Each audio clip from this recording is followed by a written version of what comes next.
It's beginning to feel like a very real crisis between Washington and Jerusalem. Internally in Israel, a real crisis shaking Netanyahu's government. And we say goodbye to a real mensch, a politician who went where no Jewish American politician went before. It's unholy. I'm Yonit Levy of Channel 12 in Tel Aviv. And I'm Jonathan Friedland of The Guardian in London.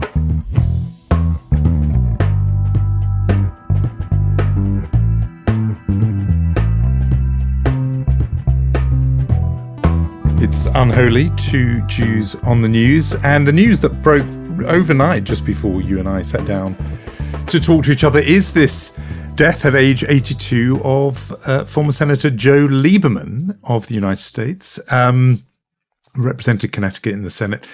I immediately have to say a very personal memory popped into my head, which is of Simchat Torah in Kesher Israel Synagogue in Washington, D.C. I'm going to guess 1994, possibly the following year, where, I was taking part and dancing around the scroll, as you are required to do, in that style where you have one hand on the shoulder of the person in front of you and one hand behind, and realized that the person whose shoulder I had my hand on was the senator from Connecticut, Joe Lieberman. And he and I were then in that whole thing of going round in the circle, then you have to hold hands for a bit, then you're back in. And, all I'm thinking is, of course, I must ask him a question. I'm a young reporter in Washington, and he's a senator. What can I think of? And in the end, you just did that, I just did the smiling awkwardly, as you do in forced dancing. But I did talk to him at some other point, and then about being Orthodox and Jewish and walking to the Senate on some Saturday morning votes and all of that stuff.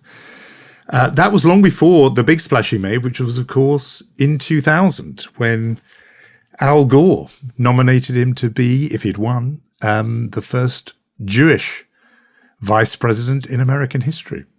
Yeah, just a few hundred votes in Florida stood between us and the first Jewish vice president in history. A good friend of the podcast who's just reached 30 wrote me this message this morning. He said he meant so much to the soul of American Jews. I think that's very accurate about Joe Lieberman. It was, I think for many years, kind of universally understood, maybe sadly, that a Jew would not ever be president. And he was the closest we got to it thus far. I think that there's also this sort of sense that he was quite a mensch. Obviously, his political career is a very interesting one. He left the Democratic Party and he stood for John McCain and not for Barack Obama. Just the whole issue of the three amigos. We know this story very well. This is my Joe Lieberman story. You're always going to outdo me. But I kind of remember three of them standing on stage. It was like a stand-up performance that I saw in the Saban Forum more than a decade ago. Him, Lindsey Graham, and John McCain, who are very, very close friends. It says something about the ability to be friends even through disagreements. I remember even then thinking how nostalgic this is to an era of politics we don't see anymore, that attempt to sort of work across the aisle. So yes, this is what happened, as you said, just a few hours ago, and it is quite sad to learn about the passing of Joe Lieberman. Lindsey Graham, the only one still alive out of the three, wrote this tweet. He said, "Rest in peace." He wrote to Hadassah, his wife, that there are so many people who love you dearly. And he kind of ended it with the words from The Last Amigo. So that's something. We want to maybe play a clip of him, of Joe Lieberman. We should. I was just going to say, you mentioned his wife, Hadassah. I think I wrote a piece somewhere saying it wasn't just that Joe Lieberman was Jewish. He was so Jewish that the second lady was going to be called literally Hadassah. Imagine an Hadassah in the White House. And he was just, really out there Jewishly, and famously used to walk to Capitol Hill if there were votes on Shabbat. He didn't wear a kippah, which I think is interesting because he did define himself as Orthodox. He broke, obviously, from many Democrats in supporting the Iraq War and defending it. Broke actually from Al Gore, who did oppose it in that period. And, he was pretty hawkish and alienated Democrats a lot.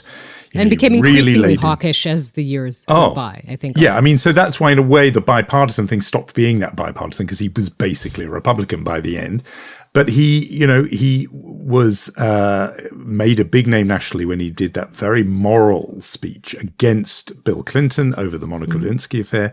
Again, I felt that was a Jewish intervention. There is a particular kind of way Jews are heard in political life and in American life. And it had weight because he was a man of faith, and you felt his Jewish sensibility was coming in. I remember at the time people were saying, there was a sort of hint of Old Testament wrath in Joe Lieberman's censuring of Bill Clinton, whatever you make of that. The point is very Jewish. And so the bit we're going to hear is Joe Lieberman on the day that Al Gore announced him as his running mate in 2000. There are some people who might actually call Al's selection of me an act of chutzpah. I cannot express with words the gratitude that I feel in my heart today as the first Jewish American to be honored to be a major party candidate for the vice presidency of this blessed United States of America of ours. That was Joe Lieberman in 2000. I think one of his last remarks was to criticize Chuck Schumer for what he said against Netanyahu, saying that it was the wrong thing to do, paraphrasing him, to interfere in Israeli politics. Very active in that regard until his last days. And he obviously would have had a lot to say about what we're going to be talking about. As you said at the top of the episode, any attempt to pretend there isn't a ever-widening gap between Washington and the government in Jerusalem needs to rethink, because the tension is all out there and in the open to see.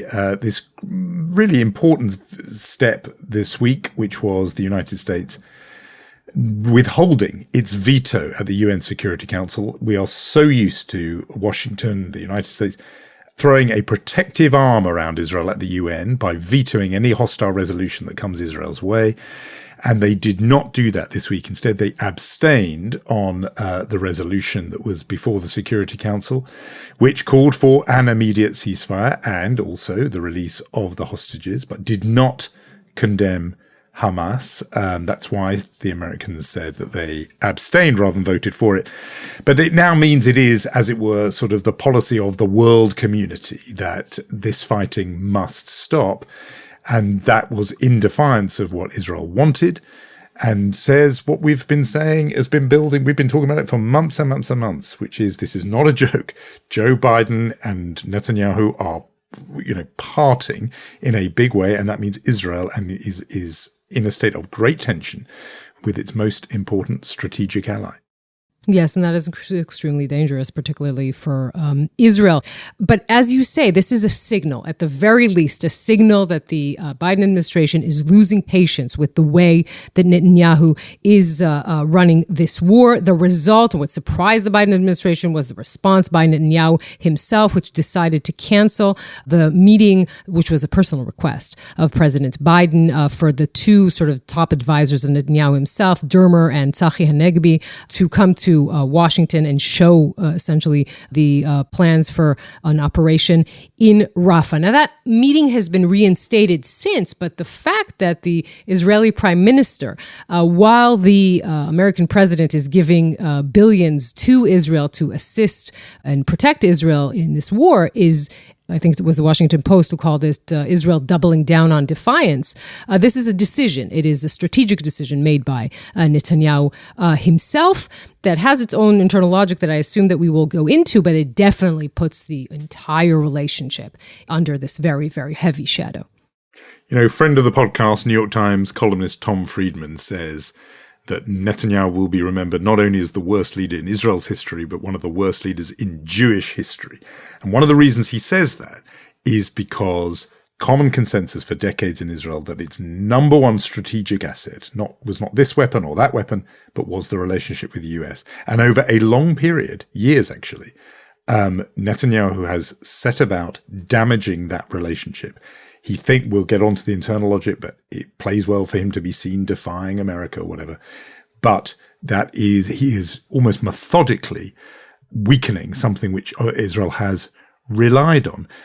You know, me and others, I and others for a long time have been saying that if Israel persists on the course that Netanyahu is taking it on, what awaits it is some kind of, leper status, pariah status. And that I thought was something in the distance. You see a week like this week when the entire, UN Security Council, 14 voting for and 1 abstention, Russia, China, and the United States in effect on the same page, at odds with the government of Israel. This is what isolation looks like. It's not a threat in the future. It's here. And this is wholly down to the actions of Netanyahu. So, it's on him. Look, I will say this. The fact that Israel, mere 6 months ago, went through the worst massacre in its history and is now, we are 6 months after, and you have this decision by the UN. You have people like, Joe Rogan, who's not exactly a lefty, talking about Israel's genocide in Gaza to his 11 million followers. You have The Economist with its cover page saying Israel alone. It, of course, is also the international community and the way it's judging Israel in a way that other countries aren't ever judged. But it is also something that we should say about the way this government has been running the war. Now, this is not particularly the topic this week of our podcast, but it's definitely a question to be. You know what? It's not the topic this week. It's been the topic for the 6 months. It is a question to be asked. We talked about the logic of what Netanyahu is doing. Just a memo to our American listeners when you want to try and realize where the internal logic is. Netanyahu, it's always easy to say, okay, he's trying to show he's a tough guy to his own base, and maybe this is a way to deflect from the fact that he's actually concerned of what can happen to the rest of the war, and it would be a good thing to, blame the Americans. All of that is an explanation, but read what the op-ed in the Wall Street Journal said this week, right? It says, of course, against President Biden, and it says, if Mr. Biden thinks his escalating fight with Israel is risk-free, think again. The Harvard-Harris poll finds that 63% of voters in the United States support a ceasefire only after Hamas releases hostages and is removed from power. This is what Netanyahu is cashing in on. It's not only a message internally for Israelis, it's also a message that he is trying to send across the Atlantic to the particularly maybe Republicans, but also to say, look, most of the American public is with me on this. Again, there are different polls on this. And as we said, it is a very difficult thing to not see the mounting criticism against Israel. I think it is also for people who even disagree with Joe Biden inside the United States, these signals of another leader disrespecting the president is something that I think a lot of Americans would find distasteful. Well, let's say that is his thinking and that's his logic. For one thing, I think it rests on a very faulty premise. There is conflicting polling evidence. Gallup this week saying that only 36% of Americans approve of Israeli military action in Gaza, down from 50 in November, and actually 55% disapprove. So now big majority against what Israel is doing. But even if he was right and there was a popular support there among Americans, what does he think is going to happen? That he's going to play this constituency, build it up, and see Biden lose in November, making way for Donald Trump? Don't bet on Donald Trump being your ally. We got a very clear message from Trump himself this week saying how he sees things, and it's not that different from Joe Biden. We can hear that. You have to finish up your war. You have to finish it up. You got to get it done. And we got to get to peace. You can't have this going on. And I will say Israel has to be very careful because you're losing a lot of the world. You're losing a lot of support. 15 years ago, Israel had the strongest lobby. You couldn't say, if you were a politician, you couldn't say anything bad about Israel. It would be like the end of your political career. Today, it's almost the opposite. Look, Israel has to get better with the promotional and with the public relations because right now they're really, they're being hurt very badly, I think, in a public relations sense. Yeah, that's Trump too, in an interview to Israel Hayom, the Israeli daily newspaper. As you say, even if the gamble is to bet on Trump being elected, and that is the gamble Netanyahu is making. He thinks that it would be better, he would tell you, for Israel. Some would say it's better for him. In any case, that will not happen until January of 2025. In the meantime, there is an American president that has shown in every way his support in Israel, coming here physically during the war. If I'm not mistaken, this weekend signing off on $3.8 billion in aid to Israel. Look, this is Netanyahu's tactic. It has been his tactic with Barack Obama as well. Then the argument was the Iran deal and not war in Gaza, but it was the same tactic. The tactic was to stand up to the American president, to convince Israelis the American president doesn't have their interests in heart. It was easier for him to do across from when Barack Obama was president for all kinds of reasons we shouldn't get into. Again, it's harder for him to do it now, A, because he's markedly weaker as a leader in this country because of the war, and secondly, because it's very difficult to convince Israelis after everything they've seen in the past 6 months that Joe Biden doesn't have a lot of their best interests in his heart. Look, far be it from me to ever agree with Donald Trump. It sticks somewhere in my... Listeners, please write the time and date that this is happening. Yes, continue, Jonathan. But when he said there about, you're losing friends, you're losing support, I think that is the picture. You mentioned some very good examples before, symbolic, totemic things that economist cover and so on. But it's happening around the world. And I just mention as an example, a sort of straw in the wind, but Ireland, small country, but it wants to join the case at the International Court of Justice that brought by South Africa against Israel. The former Prime Minister, now Foreign Minister, Michael Martin, saying that Ireland's going to join that case to argue that the definition of genocide should be changed to include a pattern of behavior that impedes humanitarian aid. And he said, we've experienced famine. We know what it's like in our psyche. This is happening, by the way, where countries are asserting a kind of moral authority. South Africa with its experience of apartheid, now Ireland saying we've experienced famine. And those countries in the global south particularly, you can see what's forming here, which is a sort of alliance of countries that would argue that they have suffered through history, through colonialism, etc., branding Israel. We saw it straight after October the 7th as this settler colonial entity. It's all of a piece, but, you can always find a reason to dismiss this or that, say it's only Ireland, they're a small country and so on.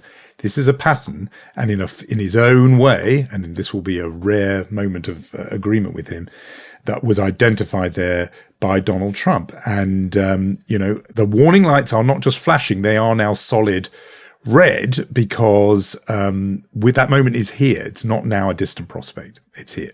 Yeah, I think it is, again, important to emphasize that no country has been as harshly checked, turned over, examined as Israel has been. The tide has definitely turned against it for a few reasons, but we should also say that we hear many more voices castigating Israel than we do of actually people saying, Israel has been very careful actually in dealing with urban warfare and a kind of war that we've never seen like it in this, how difficult it is in this, underground tunnels that run longer than the New York subway system, and how to fight this kind of war. It's definitely also down to the way that the Israeli government is running this war. But we cannot forget that a lot of it also is due to the way the world sees Israel to begin with. But I would want to... I would just chip on that and say, I think that's right. The broad outline of what you said there is right.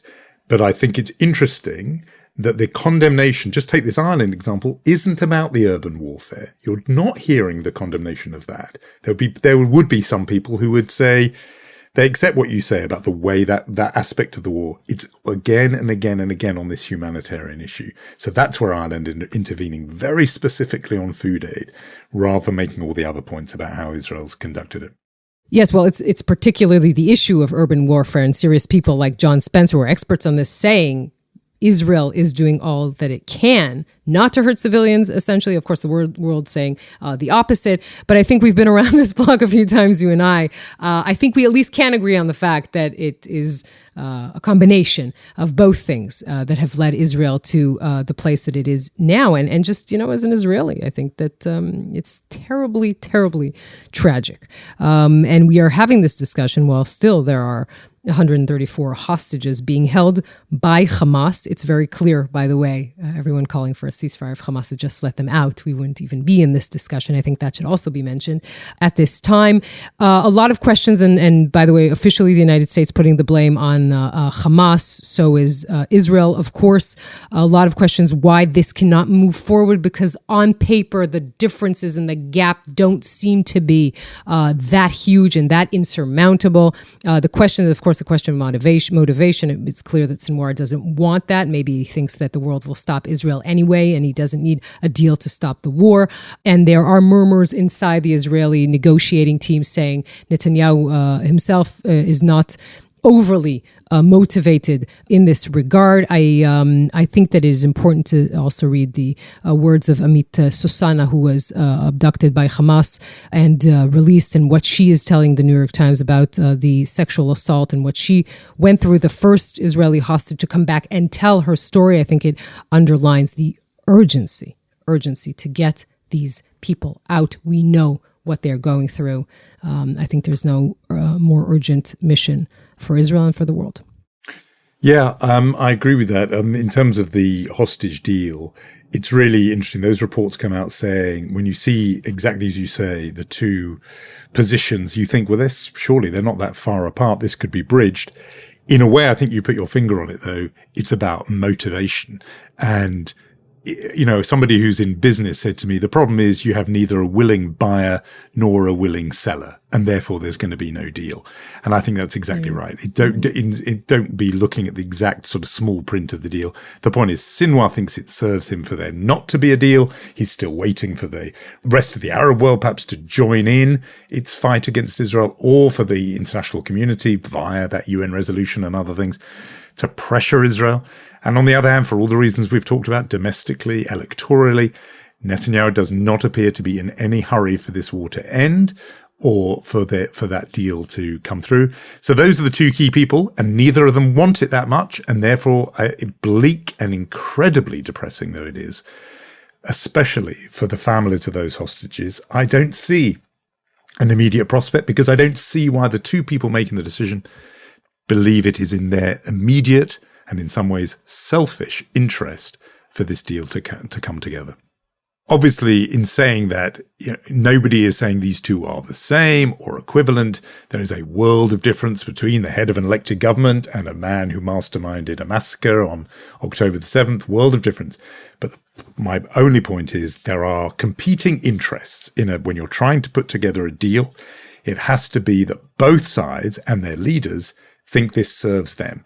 So, of course, the looming question above the war that is continuing, smaller scale, but still happening in Gaza, is the question of Rafah. Israel saying, if we don't have our hostages, this is the next step. The United States clearly not wanting this. But we hear messages after this after it's very clear that there is a crisis between the two countries. John Kirby, National Security Council spokesperson, which I talked to this week, and it was very clear that he wanted to get the message across to Israelis through Israeli television. This is what he says about Rafah, and I think it's important to listen. It's not a categorical no. It's something a little more nuanced. Let's listen to that. President Biden saying to Israel a categorical no, that the United States is opposed to any Rafah operation, or if you were shown any endorsable plan that includes addressing the humanitarian issue in a way that is acceptable to you, that would be possible. We just can't support a major ground offensive in Rafah that doesn't include, a plan, an achievable, verifiable plan to take care to look after the safety and security of the 1.5 million Gazans that have sought refuge there. Look, we recognize that there's a need to go after Hamas. We certainly recognize that Israel has a right to do that. Of course they do. Hamas still represents a viable threat. And we know that there are Hamas fighters in Rafah. And we absolutely understand the need to do that. But we don't believe that going in on the ground in Rafah is a good idea in a major way. That there are other ways to get after that threat. And that's why we were so looking forward to being able to have an Israeli delegation here this week to talk about some other ways to do that.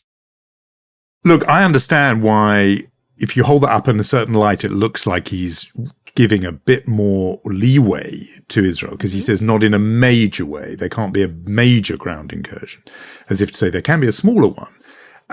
He's definitely showing understanding of why this would be an objective. And it's quite true that hasn't been talked about much. People just talk about the threat of an Israeli operation in Rafah and then don't talk about why that might be something Israel needs or wants to do. But I still think he comes out saying, we get the reason, but we think this can be achieved other ways. So I don't think it's an amber light for an operation. I don't think it's certainly not a green light. I think he's just showing some empathy in saying why America is still showing a red light to a major operation. That's how I read that answer to you in that interview. Yes, it is important for John Kirby to say, we of course think that Israel, of course we know that Israel is a sovereign state and can make its own decisions, but as you say, also lightly showing that the United States can show its dismay if this is the plan made by the Israeli government. I remind you of something we talked about last week. Netanyahu saying there are parts of the Israeli politicians who are coordinating with the Americans to prevent me from entering Rafah, and it sounds like an alibi. And there are people who have been saying he is picking this fight with the United States because it's easier to do that than to actually continue the war and try to explain to the Israeli public why it isn't, as he calls it, a total victory. So that is where we are at this point in the war.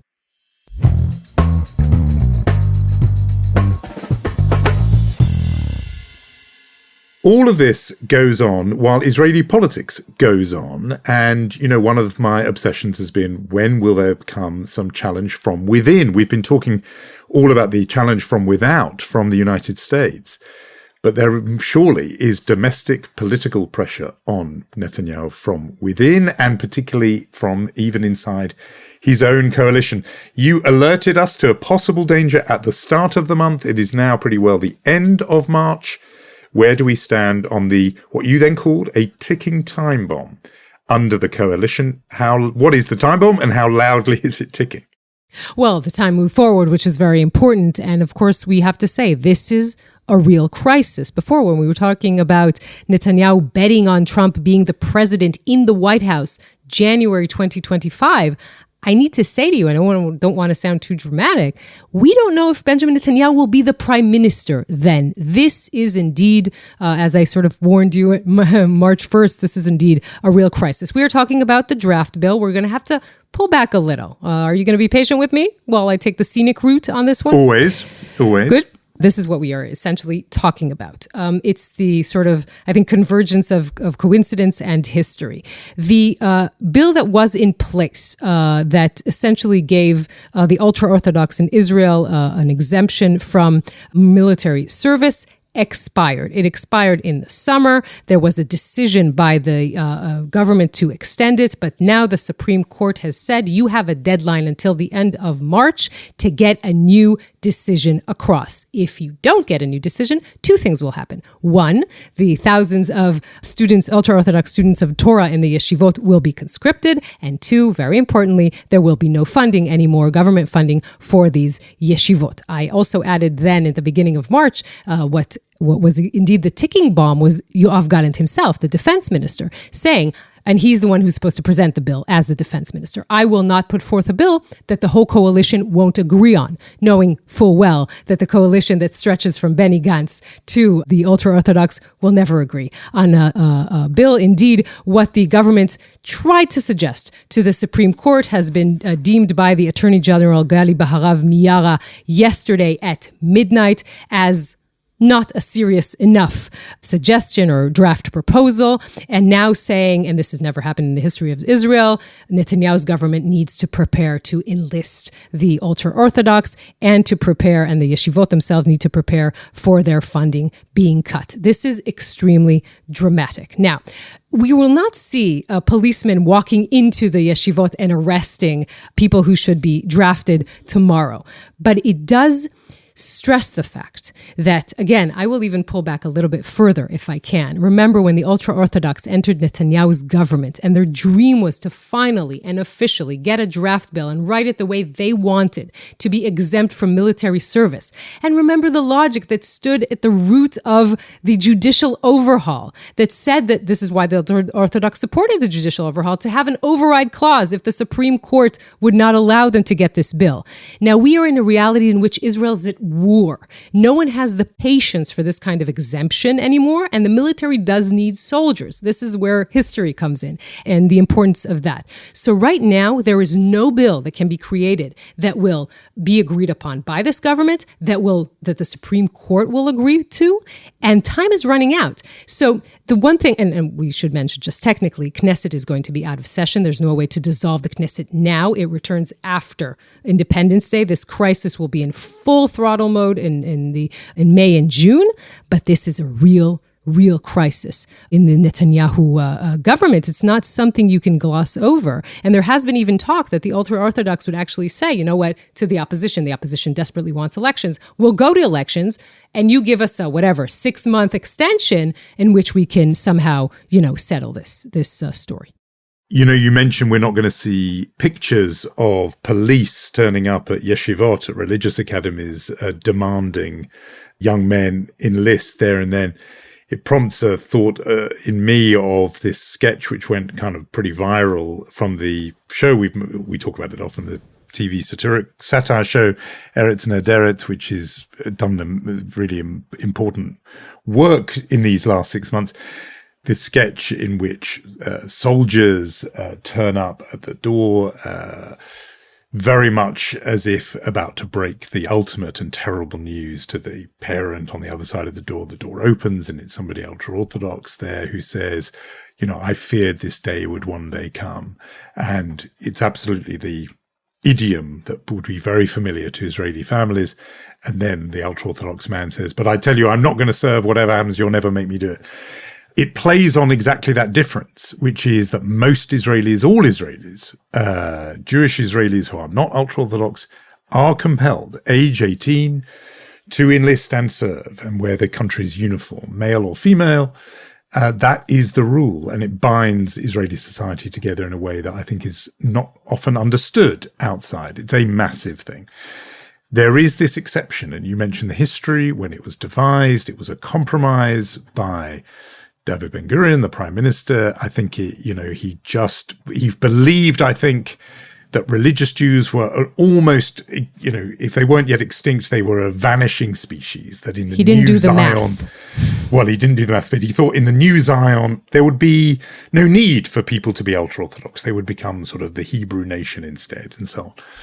They were 1% then. They are, what is the percentage? 13 or something percent now. It's rising.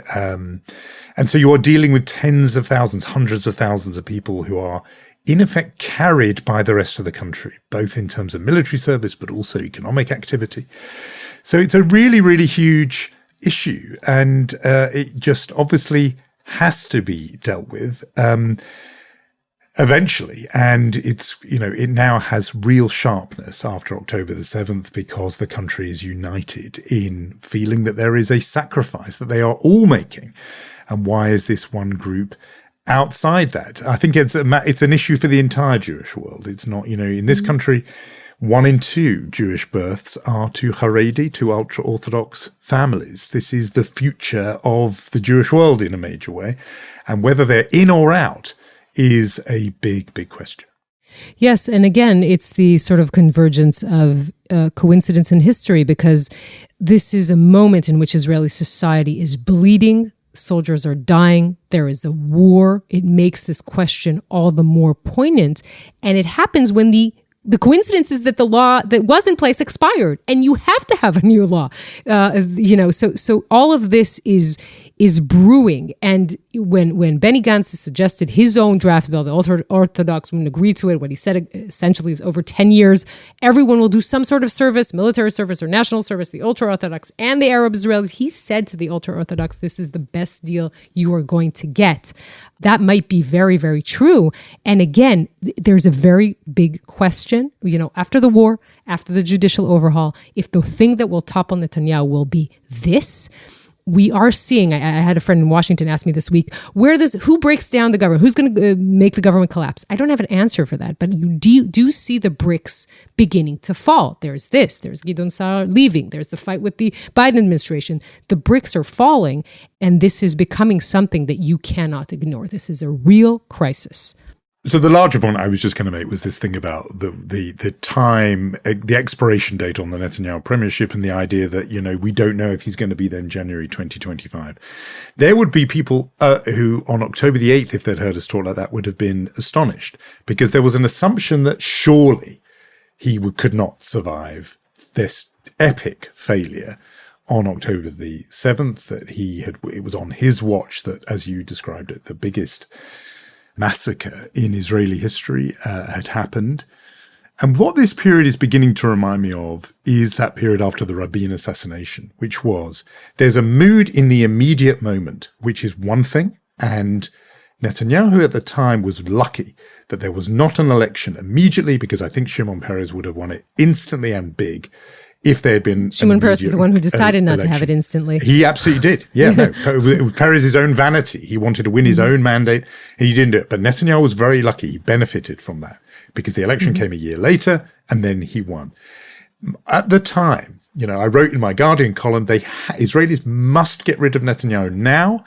Otherwise, he will conduct the war for his own reasons that suit him, and he'll do it in a way that is bad, because he's already left the country exposed on October the 7th. And I mentioned, that the British got rid of Neville Chamberlain in 1940. You couldn't do it, even at a moment of maximum stress and pressure and national strife. In a way, that's exactly when you have to do it. And my fear was, if you didn't do it, Netanyahu, that old wily sorcerer of an operator, would find a way to stay in. Here we are, 6 months later, he's still there, even at the point where it's even a discussion that he might be there in January. Look, I assume and hope he won't be there. But the very fact that he is held on for such a long time, I think it was a mistake. I think if Israel felt he was bore responsibility for what happened on October the 7th, it needed to get rid of him on October the 8th. Look, the shock of the country after October 7th is something that I, in my living memory, I don't remember this kind of thing. I never went through this kind of feeling. We can look back in time and say, this could have been done differently. This should have been done differently. I think we're not yet seeing the rage. I think that what we are seeing still is the shock and the sadness, maybe the anxiety. There is a lot of talk in this country about the fact that when the war somehow settles down, when it's clear that there's not another front opening up in the north, and this week that has been a very shaky question for sure. That is when Israelis, and of course the sort of indication that Gantz himself, who really wants, him and Eisenkot really want a hostage deal. If they feel like Netanyahu isn't doing enough in that regard, they will leave the government, and that will give the sort of green light for demonstrations like we haven't seen before. I think it's a question, as you say, moods change. Is that a question? Are we still in that waiting for a protest movement like Israel's never seen?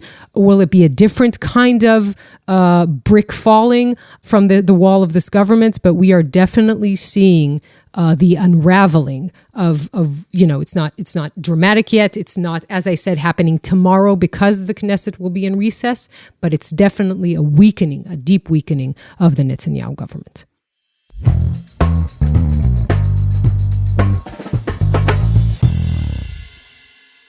We began our conversation talking about Joe Lieberman, who died this week, age 82. This week also saw the loss of a major Jewish figure, a winner of the Nobel Prize. Daniel Kahneman died aged 90. I very much like the line that was offered in one obituary, which said, that Daniel Kahneman, was often wrong, but he was always right. And what the writer of this obituary meant by that apparent paradox was that he absolutely embraced and acknowledged making mistakes. And that was part of his overall approach to how we think, that there is a necessity and a value in making mistakes, that we learn from that. So even if he made a mistake here and there, the underlying way of seeing the world was right. I felt obviously a particular reaction to his death, because you and I spoke to him not that long ago. Yes, we did. I mean, beside his work, which awarded him the Nobel Prize, he was also an advocate of Israeli democracy. He was really concerned looking at what Israel was going through with the judicial overhaul. And he talked to us on the podcast February last year, and he warned that this is the gravest, challenge that Israel is facing. Let's hear a little bit about that. I'm not an optimist at heart. Genetically pessimistic. My mother was a pessimist. So I'm not an optimist. But here, during my visit in Israel, I was asking anybody, do you see it? Do you see anything? Any reason for hope? And I didn't hear much. Mm-hmm.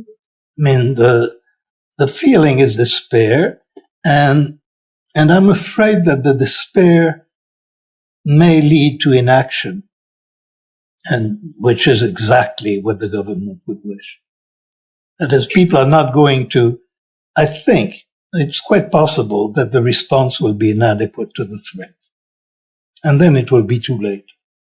It's quite something to hear those words now. He obviously was speaking at the height of the protests against the judicial overhaul, but there is a kind of extra resonance to those words given everything we've been talking about today and that's been going on in recent months. So Daniel Kahneman, who won the Nobel Prize in 2002 for economic sciences, a psychologist and leader in the field of decision-making and where that impacts in economics, has died aged 90. Yes, and everything, that he worked on, particularly demonstrating how people abandon logic and leap to conclusions. I think it continues to be very relevant even now. And, if you want to check out that episode, it's called Protesting Fast and Slow, where we interviewed Daniel Kahneman.